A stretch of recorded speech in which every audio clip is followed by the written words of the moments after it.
What's up, YouTube? It's your boy Jada, and I'm back with another fucking video, nigga. Another reaction video. I told y'all I'm doing them, man. I missed a day yesterday. I think I missed 2 days, but maybe just one. Anyways, I'm back with another one, and I see y'all fuck with the scary shit, so I'm bringing out some more iconic scary shit. If y'all real YouTubers, y'all know this nigga is iconic, man. Mr. Nightmare.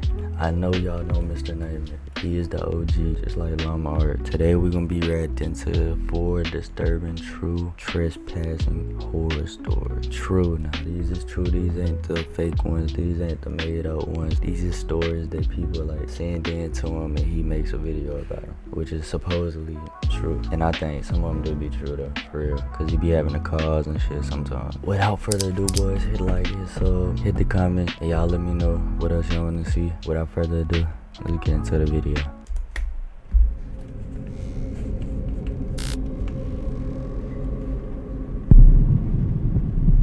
Story 1 by Kai. Not to get too deep into backstory, nor disclose too much personal information about myself, but I'll just come right out and say it, that I've always been a reclusive person, ever since I was a young kid. I didn't have many friends at all, and I spent most of my time playing video games on the computer, or varying consoles I grew up with. As I got older, like high school, I started to get into just going on long walks exploring. I'd walk through the woods, walk through cemeteries, and then I developed an obsession with trespassing, going places I wasn't supposed to be. It started with sneaking into cemeteries at night. Then I started getting more experimental with it, like exploring. Go watch my video when I went to Dead Children Playground. Fuck you talking about, name. If y'all haven't seen that, y'all should go watch it. Abandoned hospitals and schools. When I was finally able to drive, it made accessing all these places much easier, of course. I only went with one of my few friends once or twice. Honestly, I enjoyed it more by myself. Part of my weirdness includes the fact that I don't get scared exploring abandoned places at night by myself. Or perhaps I should use past tense and say, I didn't used to get scared.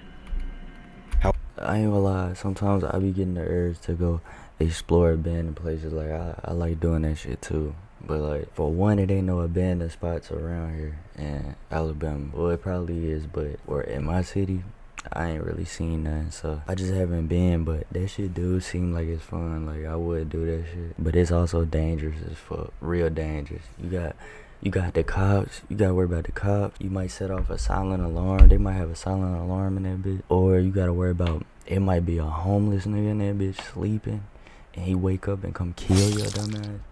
Or you might just run into the wrong person that's already there, waiting for your ass to come there. How I used to find a lot of abandoned structures was simpler than you might think.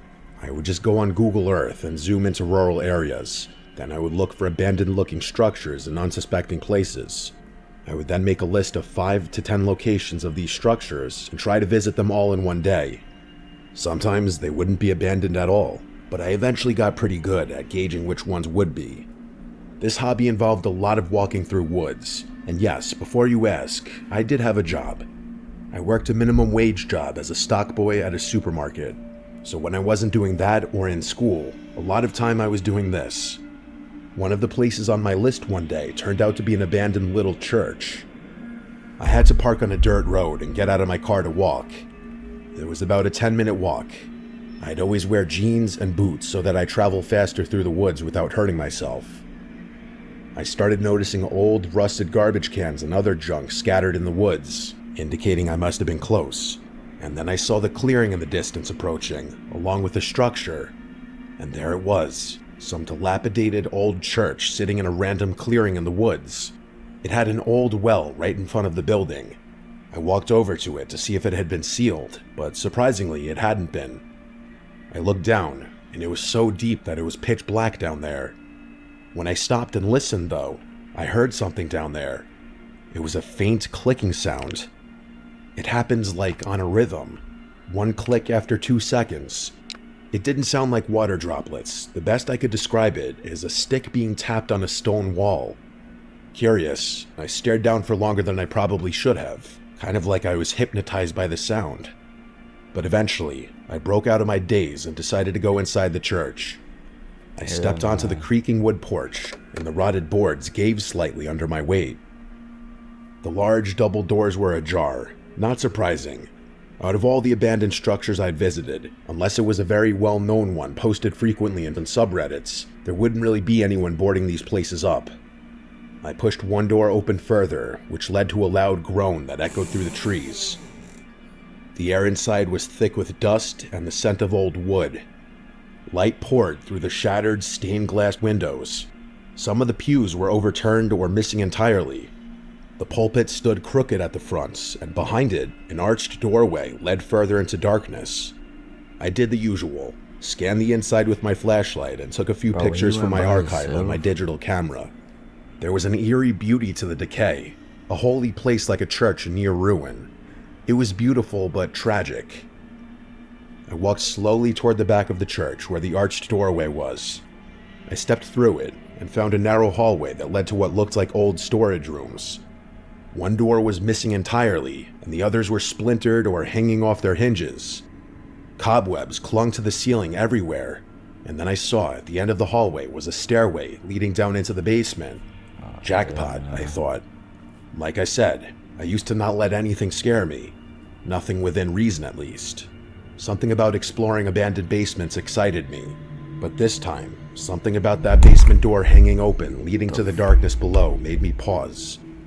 I honest to God gotta Chat, my phone just failed by its fucking self. What the fuck? Alright, back to the video. Slight chill, but I kept going.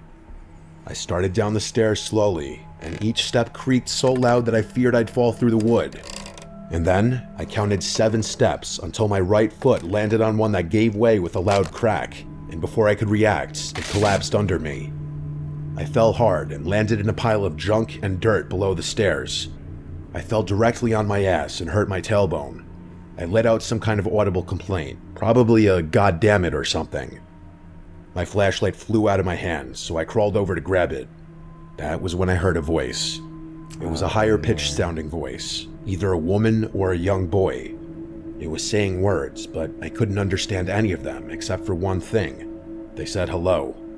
The rest was gibberish, like someone trying to talk but didn't know how. I stood up and pointed the flashlight around. It was just an old basement. Some busted furniture, mostly cots, a dirt floor, stone walls. But then I saw a tunnel in the wall. It looked like it was dug out by hand. Jeepers creepers, As I approached it, man. I realized the voice was coming from down there. I started walking toward it. I was being dumb, but I had to know what it was. I stepped just a couple of steps inside the tunnel and looked around. The walls were rough, not smooth. It had definitely been dug out with a shovel by hand. My flashlight started flickering, and I nearly had a heart attack. I hit it a few times, and it stayed on. Doing so made a louder noise than I anticipated, though.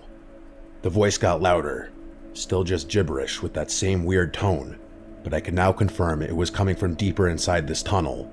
And then it stopped. Everything was quiet for a few seconds. Then I heard a click. 2 seconds later, another click. Same rhythm and sound as the well, and the sound echoed. These clicks and the gibberish echoing voice were getting louder. My heart was now in my throat, so I turned and ran back. I reached the stairs and remembered one of the steps was broken. I found it easier to grab the sides of the stairs and pull myself up, instead of trying to hop over the broken step. My flashlight dropped, but it didn't matter. I was leaving the basement back to the light of the upstairs. I got to the top and didn't look back. I ran through the hallway, through the main room, and out the front doors. I ran past the well and stopped for a second. The clicking sound was gone. There was no noise at all. Come to think of it, it was dead silence. I didn't even hear any birds. I looked down the well one more time. Still pitch blackness. With that, I turned and ran through the woods, making it to my car much faster than I made it to the church, albeit completely out of breath. I cut the day short and didn't explore the other places on my list. This was just one of those experiences where you don't know what to think, and you just drive home in silence with the music off. I didn't give up my hobby of exploring entirely, but I took a break. I was admittedly very spooked. I hope it was just some other kids exploring in there trying to mess with people, but I don't know. When I think about it, That sounds really unlikely. You was the only person going down there in the old abandoned church, gang. It was not no kids down there or anything. You probably ran into some ghosts or something, or like I said, somebody was in that bitch sleeping, and you came in there, and boom, they probably would have got your ass too. I wouldn't have went there alone. First of all, that's stupid as fuck. I'd never go exploring an abandoned place alone, and especially without no gun or nothing. Hell nah. Next story. Anonymous. This happened to me a while ago and is still stuck in my mind. Me and my friends often like to be in the outdoors. I'll refer to my friends as John and Anthony. We were bored and decided to go fishing deep in the woods near some farmland. We were chased out by a farmer and his dog. We tried to hide, but his dog found us and he threatened to call the police, even though he was already on the phone with his friend, which we found weird. Honestly, we kind of found it funny. So for whatever reason, we thought it would be a good idea to go back the next day and sneak onto the property to explore it. It was nearing about an hour before dark, and this property was huge, acres upon acres. We had to hike through some deep woods, similar to the one we had been fishing. Please tell me. I know you fucking lying. Oh, okay, it's too long. Alright, back to the vid. In before.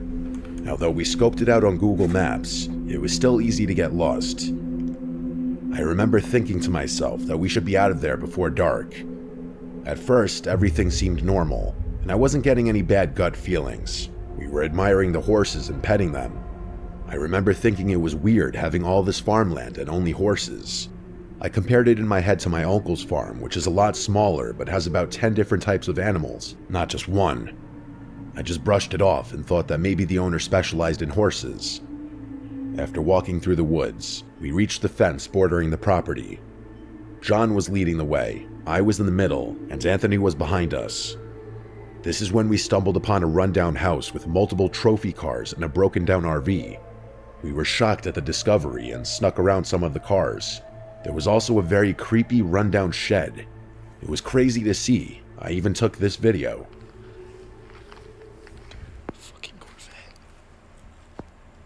Abandoned cars, where are they? Bentley. They on somebody's property?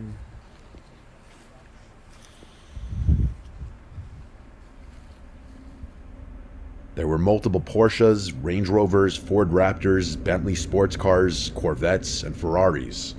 The deeper we got and the more cars we saw, we realized we probably shouldn't be seeing this, since some of the cars were parted out. We suspected it was probably a criminal ring stealing cars. After we had seen all the cars, John decided it was a good idea to explore the inside of the camper while Anthony kept lookout. I held the door open for John since he's kind of the smallest, so I thought he would be best suited to explore it. There was evidence somebody was living there, fishing rods, fresh food, bedding, and other stuff. Although the camper was run down, we understood it was somebody's home, so we got out of there. I forgot to mention there were also car tires inside. We were not there to break or destroy anything, just look around. We snuck around to the back of the property where all the cars were. There were side-by-sides, and we made the connection that they were probably used to run the property. There was also a rundown shed, and when we went inside the back of it, we caught a foul, horrible smell. We kind of just brushed it off and laughed, joking that maybe it could be a body. None of us really believed it though. Then we heard the gate at the entrance of the property open and slam. It was about 1,000 feet away. We were heading back to the wood line because we didn't want anyone to see us, and that's when a van turned onto the street we were on. It was nearing dusk and the headlights were on, so we sprinted through the woods, not sure if he saw us. This is when we probably should have left, but we decided to explore the other side of the property. After walking along the outskirts and hiking through more woods, there were a lot more horses, but we finally got to the main house of the property. Again, it seemed very run down. About 25 feet to the right was another camper, or at least what looked like a camper. It was massive, about 50 feet long, and probably hadn't moved in 50 years. We almost missed it because it was completely covered in vines. Right next to it was another rundown jet ski, also covered in vines. We managed to get the door open, but didn't want to make too much noise since we were so close to the main house. Even though it seemed abandoned, we wanted to be cautious. Not just because we were trespassing, but because there was similar suspicious stuff on both ends of the property, which I could only assume was connected to the car stealing ring. I knew if we were caught, it would be a problem. We snuck around the house and saw what was probably the most luxurious car on the property. Although it was run down and old, it was still an amazing sports car, a Ferrari. I didn't get a picture or a video since we were still near the main house and the horses were making a lot of noise. We got sketched out on the far end of the property. There was a boat and cooler inside a fridge. John looked around the boat, and the cooler was about 15 feet into some very thick vegetation. We joked about the probability of a body being in there. At this point, the mood was still kind of jokey because we were exploring something we weren't supposed to see. When we got closer to the freezer, another terrible smell came, like the smell of death and rot. We decided to back off, assuming the worst, and didn't want to open it in case there was something we really didn't want to see in there. We got a bad vibe, and we were on our way back when Anthony started hearing things. We paused and listened with him, and we heard the noises too. I can't really describe them. I don't know if they were just normal wood noises or if everything just seemed amplified because we were paranoid. The vegetation was about head high, and there was a rock that each of us took turns standing on to get a better view of the property. When John went up there, we were still laughing and joking. Then he turned to us, looking like he had just seen a ghost. He wouldn't speak, so I decided to get on the rock and look for myself. What I saw is seared into my brain. Over the vegetation, I saw a man sitting at a table with a black cat. That wasn't the scary part. When I looked at his face, there was no hair, no eyes, no mouth, no nose, no facial features at all. You can call me crazy, but I know what I saw. We were about 50 feet away, and it felt like the man was staring at us, but we genuinely couldn't see his eyes since he had no features. There was also a woman with him who made direct eye contact with me, and that was the moment she started running in a direction to cut us off from the property. I don't know if the man's featureless face was real, or if he had white medical tape or bandages covering it. I still can't decide, but his face was pure white and his head was very small. I still can't get it out of my head. After that, it was still dark, and we had a long hike through the woods to get back to where we came. Hold on, pause, chat. What the fuck, though? No features on his face at all. I ain't gonna lie, that shit would've scared the fuck out of me, too. This is why, what was the point of doing this shit, though, if you're not gonna record it or something like that? Yeah, that shit would've scared the fuck out of me. Yeah, back to the vid. Came from. We felt as if we were being followed almost the whole way, and we almost took a route that was 2 miles out just to get away. There were weird noises like stomping feet, galloping, and screams. We tried to be quiet through the woods, but also tried to move quickly. We ended up making it back and made sure we weren't followed. I genuinely still don't know what that was, or if it was human, but I can't get this experience out of my head, and I know none of us will ever go back. Yeah, no. Who would? I went to a quarry in McKinney, Texas, and I will never go back there again after what happened to me. Here is a little backstory so this will make sense. The first time I went to this quarry, it was pretty sketchy. Me and a couple of my friends, Josh and Miles, went to this quarry for cliff jumping, since we had seen some YouTube videos of people cliff jumping at it, and we found out that it was only about a half hour away from where we lived. Both Miles and I are old enough to drive, me being 16 and Miles being 17. So we thought that it would be a really good idea to go. Once we got to the quarry, it had a really sketchy vibe to it. There was a small dirt road that led up to the quarry, which made a circle around it. To the left were these ghetto-looking white buildings, which were pretty much just white metal boxes, and to the right was the fence that surrounded the rock path that led to the quarry. We drove down this road in Miles' Jeep, and there were tons of signs saying stuff like no trespassing or warning blasting zone. And there was even this big white piece of cardboard that read, "Trespassers will be shot on sight." It's important to note that in Texas, people can legally shoot you if you're on their property, but it just doesn't really happen much. I thought that was everywhere. We decided to drive back to the beginning of the road where there was this gravel parking lot by an old building which looked like it hadn't been touched in years. Miles parked the car, and we all reluctantly got out of the car and began our walk to the quarry. While we were walking, a truck drove right past us, and the driver just kind of looked at us with a blank expression on his face. Honestly, it was pretty scary when the car passed us, but the fact that he didn't do anything made us think Maybe they don't care too much if we're on their property. We kept on walking, and then we came to the fence where we were supposed to jump to get onto the rock path that led to the quarry.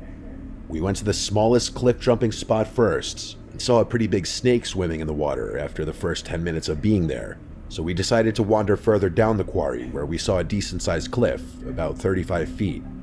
After depth checking it, we spent about an hour cliff jumping there before we got bored and moved on to the next cliff. We were at the very end of the quarry, and we were walking down a path to get to a bigger spot when we saw a black Hummer stop. The lady in the Hummer was probably in her mid-30s.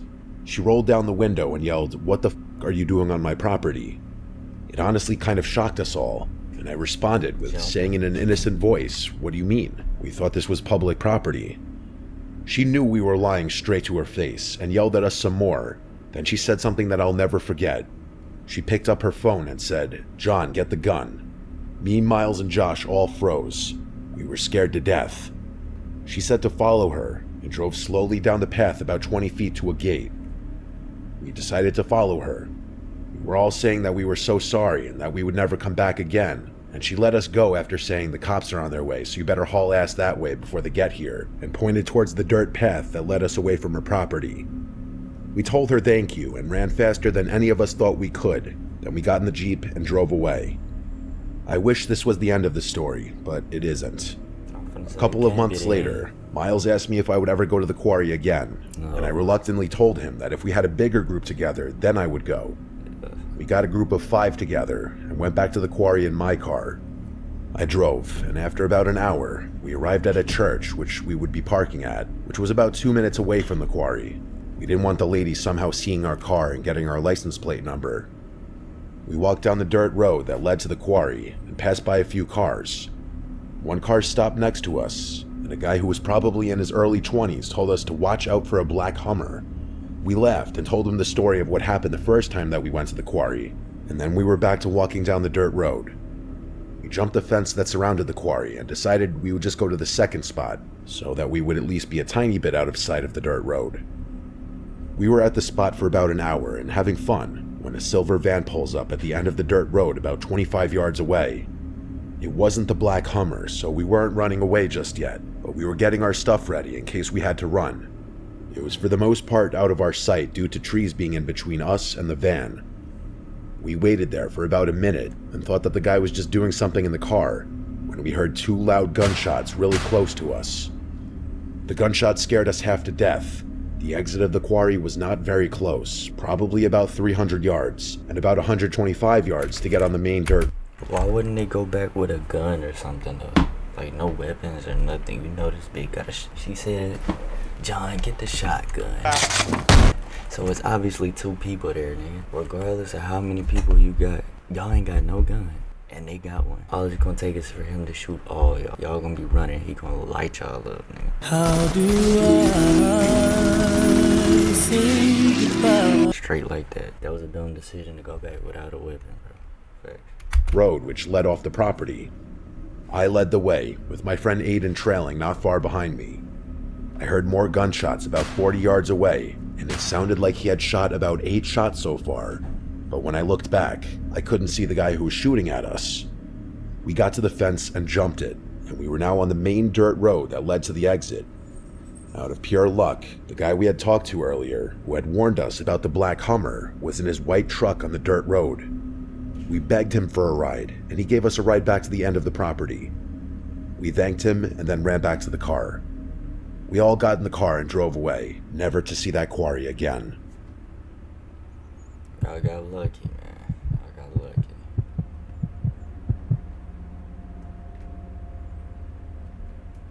Back in 2018, my cousin Ryan and I were really into urban exploration. We had been to old factories, shuttered schools, and forgotten farmhouses that looked like they were one good windstorm away from collapsing. We were not stupid about it. We checked floors before walking on them, wearing masks where there might be asbestos, and avoided any place that seemed like it might be actively guarded. Still, there was one place we'd been talking about for months that neither of us had worked up the nerve to try. The big abandoned house on the shore of Lake Harlow. It was the kind of property you only ever saw from a distance, sitting far back from the main road behind a set of tall iron gates that had been bent inward years ago. Pines and brush had grown wild around the driveway, hiding most of the place unless you caught a glimpse through the trees while driving past. Local rumors about the place were endless. The most common story was that a wealthy family had lived there in the 90s before suddenly disappearing. People claimed they'd left in the middle of the night without taking anything. Furniture, clothes, dishes, even family photos were supposedly still inside. Theories ranged from financial ruin to witness protection to something even darker. No one had ever bought it afterward, and the property had just sat there decaying for more than 2 decades. The afternoon we went, the weather was gray and still. We parked at a hiking trailhead about a half-mile from the property, and we walked in through the woods to avoid being seen from the road. As we got closer, the roofline appeared through the trees, and I realized just how big the place really was. 3 stories with tall windows and a wide wraparound porch, all in various stages of rot. Paint peeled off in long strips like sunburnt skin, and sections of the porch sagged inward. We circled around to the back, moving quietly in case there was anyone nearby. The back door was unlocked, and the moment we stepped inside, the air changed. The air was still and smelled faintly of lake water and dust. The kitchen was the first thing we saw. It looked like a movie set frozen in time. Plates were stacked neatly on the counter, and a coffee cup with a brown ring of dried residue sat beside the sink. The cabinet stood open, showing old boxes of food that were long expired. A faded calendar on the wall still hung open to May 1997. We moved through the downstairs slowly. The living room still had furniture draped in yellowed sheets. The fireplace was still filled with crumbling ash, like the last fire had burned out decades ago. Family photos were hung in the hallway, with people smiling at barbecues and dressed up for Christmas. Honestly, I got the chills for some reason as I looked at these photos. There was something eerie about seeing cheery family photos in a long-abandoned house. Some of the photos had sun-faded so badly that their faces were almost ghostly white. Upstairs is where things started to feel off. The first bedroom we entered had a perfectly made bed, but all the dresser drawers were open and completely empty. Another room's floor was entirely covered with newspapers from 1997, each one folded open to the classified ads section. I didn't think much of it until I noticed the dates. They were all from within the same week in July, and every circled ad was for private buyers looking for quiet transactions. The master bedroom was the strangest. The heavy curtains were drawn shut, but when I pulled them back, I found the windows had been boarded over from the inside. The closet door had a rusted padlock on it, and the floor in front of it was scratched, as if someone had tried to drag something heavy out but couldn't. Ryan wanted to force it open, but I talked him out of it. We didn't have tools, and I wasn't eager to break something in a place where we weren't supposed to be. He suggested we check the basement before leaving. The basement door was in a narrow hallway off the kitchen. When we opened it, a wave of damp, cool air came up that smelled strongly of mildew. Oh man, The stairs were cancer and wooden. all Each type of step shit down now. creaked like it might give way under us. That's The what y'all basement was just big, breathed with in. thick stone walls and wooden shelves along one side. Most were empty, except for a few rusted cans and a broken lantern.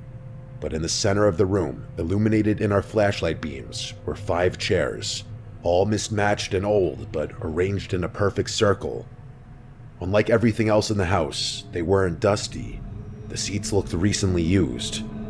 I was about to whisper something to Ryan when we both froze. Somewhere above us, a door closed. The sound was clear as day, and it was followed by footsteps crossing the floor above. We killed our lights instantly and stood in the dark, barely breathing. The footsteps paused, then started again, moving toward the hallway above the basement. My heart was pounding so hard I could hear it in my ears. We hadn't seen any cars outside. We hadn't heard anyone else since we got here. They've been inside. Whoever was up there hadn't made a sound until now.